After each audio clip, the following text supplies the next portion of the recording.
This week, we interview Cody Cornell, founder and CEO at Swimlane, to discuss security orchestration, automation, and response. In the enterprise security news, Cylance Protect now available on AWS Marketplace. Ativo Networks enhances deception platform with forensics collection.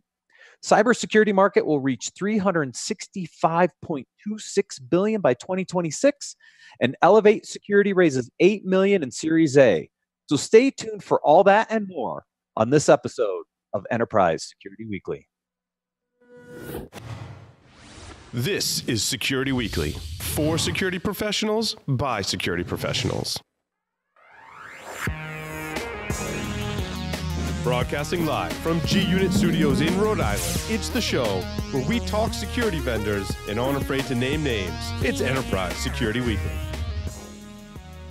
Signal Sciences secures the most important web applications, APIs, and microservices of the world's leading companies, protecting over 7,500 applications and 150 billion production requests per week. Signal Sciences Next-Gen WAF and RASP help companies increase security and maintain site reliability without sacrificing velocity, all at the lowest total cost of ownership. Signal Sciences patented technology protects any application against any attack, with integrations into any DevOps toolchain. Signal Sciences, demand more from your WAF. Learn more at signalsciences.com/PSW. Are you worried about PCI compliance? Does your development team understand or care about security? Are you ready to face a breach of your customer's sensitive data? See the worst that can happen before it does. Black Hills Information Security can help you help management see the future. Email consulting@blackhillsinfosec.com to find out how a web application penetration test can mitigate the risk before you go live. Welcome to episode number 127 of Enterprise Security Weekly for February 20th, 2019. I am your host, Matt Alderman, joined by Joff Thayer. Joff, welcome. Hi, Matt. How are you? It's good to be here. I see Matt's way up high with a brick wall behind him. It's very, very nice backdrop you have there, Matt. Well, I think your boss is on an airplane, so he might be a little higher in elevation than I am today. And I think Paul's being attacked by his children this afternoon. So I think, yeah, my boss is on an airplane quite a lot, as am I. So it's nice to be on the ground and talking with you instead of being up in the sky. Good. All right. RSA Conference 2019 is coming up March 4th to 8th in San Francisco. Go to rsaconference.com/security weekly-US19 to register now using the discount code 5U9SWFD to receive $100 off a full conference pass. If you are interested in booking an interview or briefing with Security Weekly, please go to securityweekly.com/conference request. Submission deadline for interviews or briefings is this Friday, the 22nd at 3 p.m. Eastern Time. Ocean is hosting Rhode Island Cybersecurity Exchange Day on March 13th at the O'Hare Academic Building at Salve Regina in Newport, Rhode Island. Register now at ocean.org, OSEAN.org/events. All right, let's get to our interview. Cody Cornell is the founder and CEO of Swimlane. Collaborating with industry-leading technology vendors, Cody works to identify opportunities to streamline and automate security activities that speed cyber response and enable security orchestration. After beginning his career in the U.S. Coast Guard, Cody spent 15 years in IT and security, including roles with the U.S. Defense Information Systems Agency, known as DISA, Department of Homeland Security, DHS, American Express, and IBM Global Business Services. Cody, welcome to Enterprise Security Weekly. Thanks, Matt. Really, really excited to be here. Thanks for making time and inviting me on the show. Yeah, I love bringing Colorado companies onto the show. We have a very interesting startup community here in Colorado, kind of both in Denver, up north, and even a little bit down here south near Springs where I live. So it's always great to connect with some of the local startups and bring them onto the show. Yeah, absolutely. I mean, I think every metropolitan area in the country is trying to be the next, big cybersecurity component. The former Governor Hickenlooper made a pretty good investment in Colorado Springs, obviously with a lot of the veterans that are down there and the Air Force Academy. That there's a lot of cyber that's happening both in Denver and Boulder as well as down in the Springs. And I think we're leveraging that to our advantage. It's a great place to be as an emerging technology company. Yeah, and it's a great state to live in. we're a bit biased, but I would agree. Yes. So we're going to talk security, orchestration, automation, and response. And I always like to start kind of with the problem. And so I want to start out pretty basic for our listeners today and go, why SOAR? Why security, orchestration, automation, and response? What's kind of the foundation for what SOAR is, and why do we need it? Yeah, I think one of the interesting things about the SOAR category is just the fact that it's a extremely kind of latent demand. Time and time again, we see organizations that have the ability to detect the things that are happening in their environment, but their ability to actually manage and respond to those is really where things sometimes fall down. And as an industry, we spend $100 billion a year on threat detection, threat prevention technology, and in this case, a lot of that detection flows to people. So SOAR is a really people-centric problem, and organizations are looking for ways that they can actually deal with the fact that they're receiving tons of threat intelligence notifications, tons of alert notifications, and all the different tasks that are really leveled on top of security teams, from vulnerability management to threat intel management to site stand-up, audit support. There's just a lot that happens at that operational level from a security ops, a security operations infrastructure team perspective, and giving them a mechanism to be able to take a lot of work off their plate is a really impactful way to help an organization in a really obvious ROI type of way. I mean, the value proposition of saying I'm going to take tasks off the plate of people that cost money to have on staff is a pretty straightforward value proposition that you typically don't get to see inside of security. 5 years ago or so, when I think the original concepts of SOAR came about, I was a big believer in automation, right? I don't think humans can keep up with the cybersecurity problem. But there's always been this challenge of automating certain tasks, right? I think there was a trust issue. Have we solved some of those trust issues? Are we seeing more adoption of truly automating certain tasks? Or are we still going through that kind of trust cycle? Yeah, there's definitely organizations that are embracing SOAR, automation, end-to-end remediation.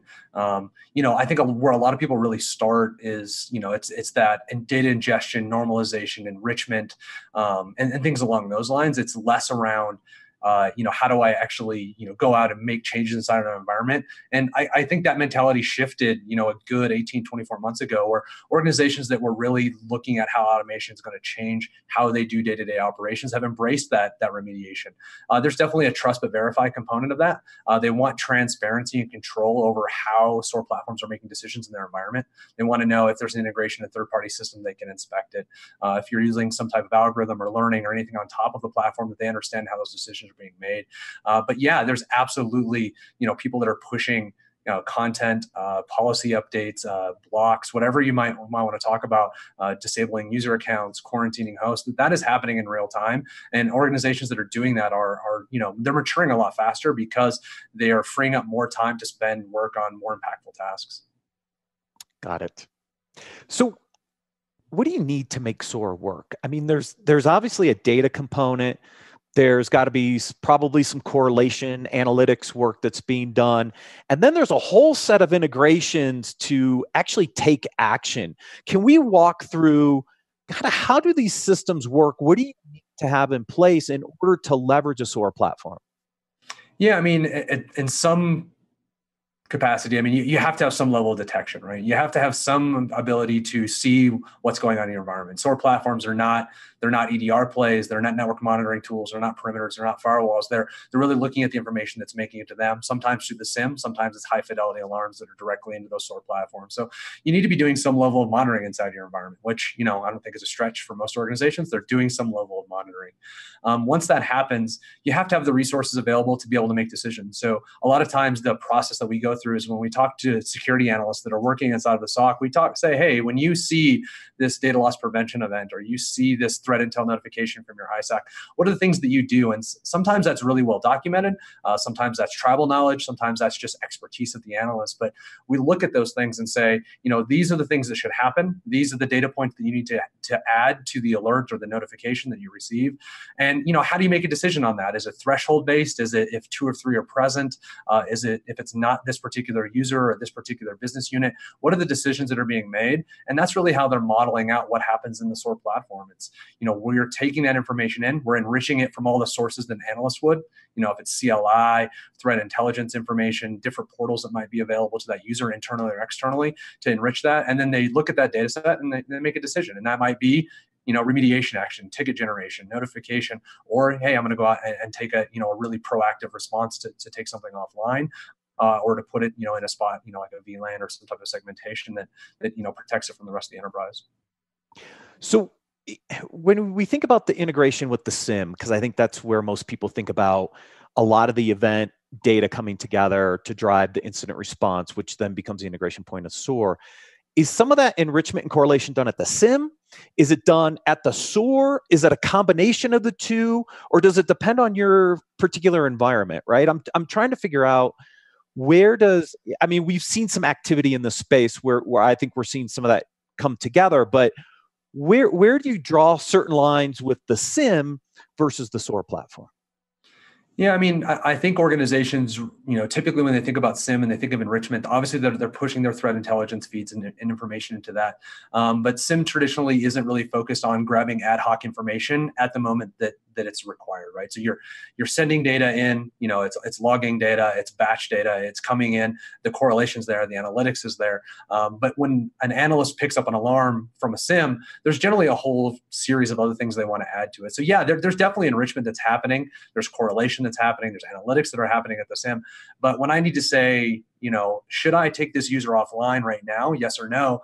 I might go look to see if that's a VIP user. If I'm looking at an EDR event, I might say, is this part of our gold image or our known good? And I might have a list or a spreadsheet out there somewhere that does that. It's bringing those type of decision-making components into that process. Unfortunately, the process of sitting in SOC is pretty esoteric. And unless you've done it, you don't realize that there's a lot of things that you're using that's either tribal or institutional knowledge, or it's captured inside of homegrown databases and spreadsheets and things like that. That information typically isn't making it into the SIM, but it's definitely part of the next series of steps that you need to take in order to make a remediation happen. Got it. So now I've got my event identified. I'm collecting that additional information for an enrichment. Now I need to take an action. I think this is where the playbooks come into play, right? So walk me through kind of, all right, I know that I'm ready. This is an event that I have to do something about. How do playbooks get initiated? How do they work? What do they do? Kind of walk us through the action step. Yeah, we feel that the playbook process, the workflow process, is really kind of dual path, right? There's never situations where, or there's never organizations that are going to have only fully automated processes or fully, spots where you have manual or analyst intervention. So basically, what happens is, playbooks run to do the enrichment, right? The workflow process goes through, the engine does the enrichment. There's some analysis there. You might present some information for an analyst to approve a process, or there might be enough information there for it to happen automatically. But at that point that executes, basically what's happening is, you're accessing an automation framework or an orchestration framework, depending on who you talk to, that gives you access to third-party systems, right? This might be running simple, command line options to pull back information on the host. So I might do a WMI call to find out, which users logged in, run a netstat, find out which processes are running, which third-party systems they might be connected to. So there's IP addresses associated with that. Or I might be reaching out to, if it's a phishing alert, I might take that phishing alert and take that attachment, send over to Sandbox, wait for that detonation to come back, and then use that information to push, IOCs, hashes, known bad IP addresses and infrastructure out to my environment, right? I might add that to my perimeter so no one goes and sees a newly observed domain, or I might push a hash so that, next time that phishing attempt comes through, they can't open that attachment, or if they do, there's something they're watching for it. So yeah, there's a whole litany of things that happen at the point the decision's made, that the action needs to take place. I think SOAR really enables that defense in depth model, which allows us to take information that might be being used in one place or another and really use it in all the places simultaneously. Yeah, which means you're integrating in with all of the other security tools that are around you, right? Whether they're preventive-based tools or detection-based tools, both inbound and outbound. So you're pretty much integrating with all the rest of the ecosystem that already exists to either pull the data or push data to, is part of that orchestration process. Yeah, absolutely. And SOAR sits at a really interesting spot where it has access to your entire internal infrastructure, right? Not just your security tools, right? I mean, a lot of the investigation that happens is infrastructure, right? It's your cloud infrastructure, it's DNS, it's DHCP, it's CMDBs, it's ticketing systems, it's things that you traditionally wouldn't put in the security bucket all the time. But we also have access to all the information that's available on the web, right? Assuming that the systems provided access, right? So I can do threat intelligence looks up, I can do who is lookups, I can look for ASN information, I can look at, just a whole, GeoIP information. And some of this stuff is available from the SIM alarm itself. Some of it's available from the downstream high fidelity alarms that are coming, to or around the SIM. But yeah, you're sitting at this really interesting cross section where you have access to all the things that allow you to make a decision in real time, and make the decision that's best for the business to mitigate risk, and to be more proactive in how we're actually responding to the notifications and alarms that we're getting from those security investments that you have. So Right. can I ask a question? Yeah, Question Joff, go. Yeah, so I was just, Cody, it seems to me that everything you're about then is really about enhancing the workflow, kind of tactically, to give the security analysts, much faster response time in terms of enhancing the quality of not only the workflow but the quality of the information themselves that they are actually collecting and processing. Would that be a true statement?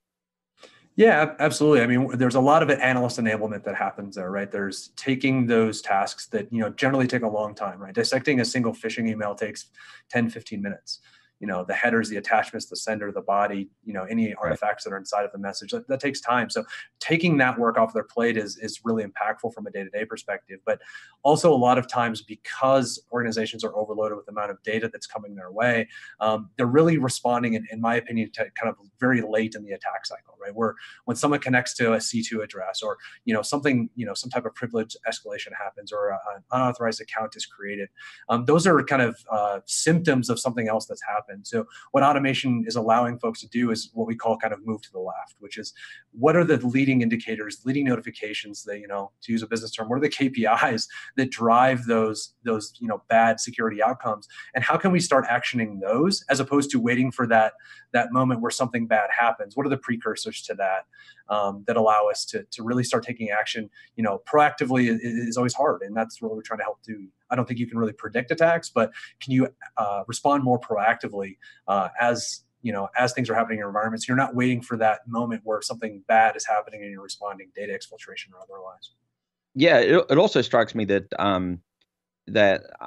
it helps with basically the fallibility of humans, because we're all in that position. If you're in the moment, we're all, I think, vulnerable to this preconceived bias and in our analysis based on our our experiences. So we're going to start going down these rabbit holes potentially that may not actually be helpful in the overall context of the incident. So it feels to me like SOAR sort of it helps the analyst zoom out and get more of that overall context kind of assembled in their workflow. Does that make sense? Yeah, absolutely. I mean, it allows me to bring a lot more information into my decision-making process with a lot less effort. Additionally, security analysts are humans, right? And the SOC job is, it can be very fast-paced. You can do shift work. You can be working 12-hour schedules. There's a lot of opportunity for just the human component of mistakes to come into the process. And obviously, sometimes the stakes are pretty high. So, one of the things that I think people are realizing within the SOAR category is, automation is really important. It takes work away from people. But on the flip side, there's the consistency in response, the repeatability, the ability to target SLAs in a very effective way, do audit support. I mean, there's a lot of things that come out of consistency and repeatability that are extremely valuable to the business. They might not have all the glitz and the glam that are associated with automation or orchestration, but there's a lot of value in consistency and repeatability, and the ability to kind of, like you said, prop up the fact that, analysts are human. Yeah. Okay. Back to you, Matt. Yeah, and I think to the point, right, is it helps with that training and that maturity of your SOC analysts, right? You've preset the process. The playbooks are helping you keep that consistency, which is helping probably onboard and mature some of your SOC analysts even more, because now that you've given them kind of a preset series of tasks to go through to figure out what's actually going on in the environment. Yeah, I mean, we're never going to get rid of the analyst, right? This notion that we're going to automate or use, learning to replace the analyst I don't think it is a fallacy. It's never going to happen. So, but if you think about, kind of two different types of organizations, you have, your standard, corporate organization or a government entity that has its own stock. They probably have a dozen different tools. To be an effective security analyst, not only do you have to understand how the organization works and some of the tribal and institutional knowledge, but you have to have some level of domain expertise on, the endpoint technology, the network technology, the perimeter, whatever it might be. And there's probably a dozen different technologies in there. And especially at tier 1 and tier 2, a lot of what you're doing is there's that desire for consistency, consolidation, centralization. And what the SOAR platform does is allows you to ramp people that, a lot quicker, and maybe even individuals that might not have been prepared to be experts across a bunch of different platforms, but understood the security processes, have some IT background, and can actually probably come to speed a lot faster inside of a SOAR platform than they could if they're expected to be an expert on all the different technologies in your environment. The other organization that this really impacts, or the type of organization, is, think about MSSP. You take that and cross-section that across tens, if not hundreds or thousands of customers. It's really, really hard to ramp people up. So managed service organizations really see a lot of value in having that very consistent user experience for their analyst teams, because it's a core of their business. How do I get, people onboarded? And then once they're onboarded, how can I remove very mundane tasks so that their quality of life is better, so retention is higher? Right. So it's a bridging, kind of an augmentation technology to the skills gap that we kind of have in cybersecurity. It helps address some of those issues. Yeah, absolutely. I mean, pick your favorite, number of vacancies stat that's out there. At the end of the day, it's, regardless if you think there's a gap or not, there's some people that think there's not. I do think there's a demand out there that we can't fill. But the job is hard and it's expensive. So regardless if there's enough people or not, depending on where you fall on that side of the argument, I think there is a gap. But people are really expensive. If you can find ways to stabilize staffing and make them more efficient and reduce turnover, it's a huge win for the business. Got it. So give us a little bit of overview of Swimlane, just quickly, kind of, the platform, the solutions you offer, the use cases you're solving. What makes Swimlane unique in the SOAR space today? Yeah, I mean, really what we think sets Swimlane apart from everything else in the market is the fact that, Swimlane was built by security analysts and for security teams by people that actually worked in that job. And I think we built a product in a different way because of that. If you think about the what a security analyst does on a day-to-day basis, it really follows this interesting pattern of sometimes there's a requirement to interact with these alerts, notifications, and tasks. And sometimes there's a machine-to-machine communication component to that. And it's never a single line. It's never always machine-to-machine communication. It's never always just user input. So the SOAR platform that we've built allows us to kind of ebb and flow between that. We kind of look at it as a sine wave of sometimes you need an analyst engaged and sometimes you need that communication to happen with third-party systems. And the ability to do that seamlessly in a way that maps very specifically to how your business functions and not asking you to change how you do business on a day-to-day basis supports two different things. One, it makes that analyst experience much more seamless and much more enabling. The second thing is that flexibility and extensibility around the platform and how we support that allows us to support more use cases. If you have use cases where you can't control what the user experience is, sometimes you have to leave those automation use cases out. Think about, a PII data breach. You don't want to expose that PII information to any more people than you have to. But if bring it into your case management system, and you have to expose it to your entire SOC in order to do automation around DLP, you might have to leave that use case out, and that's a really time-consuming use case. So we see that ability to manipulate how users are interacting with information in real time. Both enables them to do more, but also ensures that we drive as many use cases into the platform as possible. Good. So a lot of activity in this space over the past few months. What do you think happens? Does SOAR stay a standalone component? Does it get integrated with other technologies? Kind of give us your thoughts on the future of what happens with the SOAR market. Yeah, I mean, obviously a lot of activity. The thing that I think is interesting is I think because the demand was so pent up, because most people realized back in the early 2000s that this was a problem, but the availability of APIs wasn't there. So, products like Swimlane weren't available. So now that they're there, the attention and appetite for automation is really strong. That being said, it's super early in the market. I mean, market adoption is super early. I mean, according to analyst figures, be it Forrester or Gartner, or just general market perceptions, is we're still really in the early innings. So the thing that I think is really interesting is that SOAR's value is really focused around the ability to integrate across product lines. And I don't know too many organizations that have all one technology from any one particular vendor. And the ability to be able to say, hey, I don't care which vendors inside of your environment, I think is a really unique position for SOAR vendors to be in, and the ability to really support, cross-product orchestration. I wish I had a crystal ball that said, this is exactly how it's going to play out. These are the consolidations that are going to happen. What I can predict, and I think pretty confidently, is that the value that SOAR is going to provide into the marketplace is still in its very nascent stages.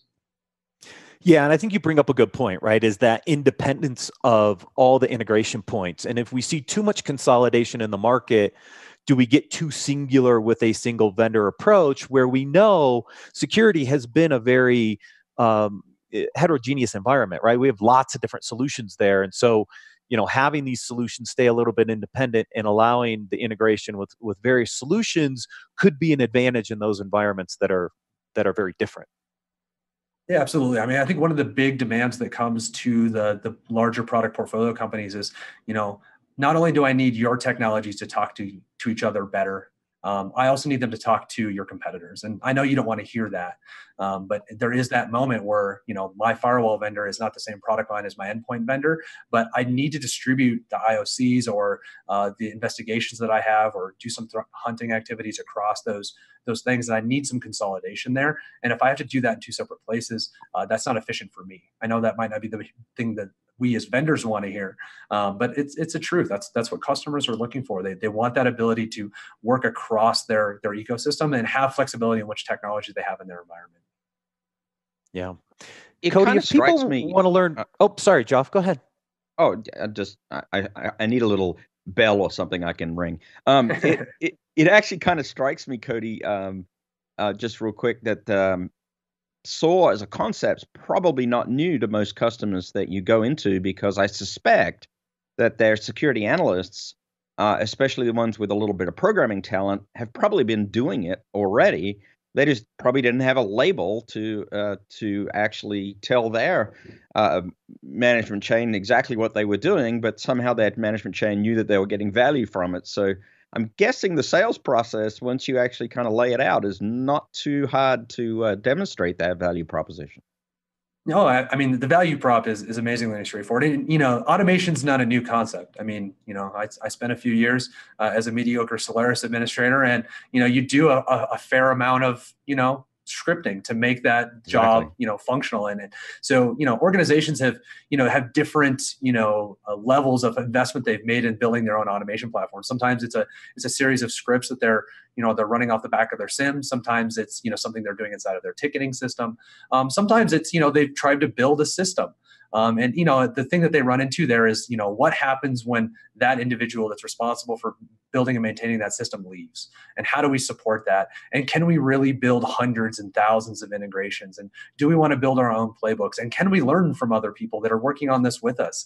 So I think like you said, automation is not a new concept. I think people are really looking at how do they make it a collaborative opportunity so that they don't have to do everything themselves for the first time. I think this really extends the threat intelligence sharing into course of action sharing, which really allows us to build a community-based defense model.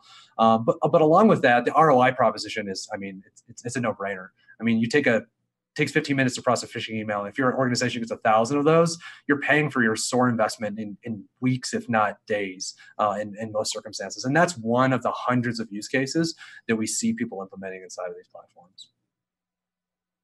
Very cool. So, Cody, if people want to learn more, where should they go? Yeah, I mean, it's all your classic spots, right? So swimlane.com. You can find us on LinkedIn. basically /Swimlane. Follow us on Twitter at Swimlane. I'm pretty active on LinkedIn. If you send me a message, you'll most likely get a response back within a day or so. So don't hesitate to reach out to me. I'm one of those open networking folks. So those are great, all great places. We also have our own podcast that we're doing. So the Hands Free Security Podcast is also a place where you can hear about other things that we're working on. And we also bring folks in that are not Swimlane to have conversations with us. That's great. Cody, thank you for joining us on Enterprise Security Weekly. Thanks, everyone. Really appreciate it, and I really enjoyed it. All right, folks, we'll take a short break, then cover the enterprise news for this week.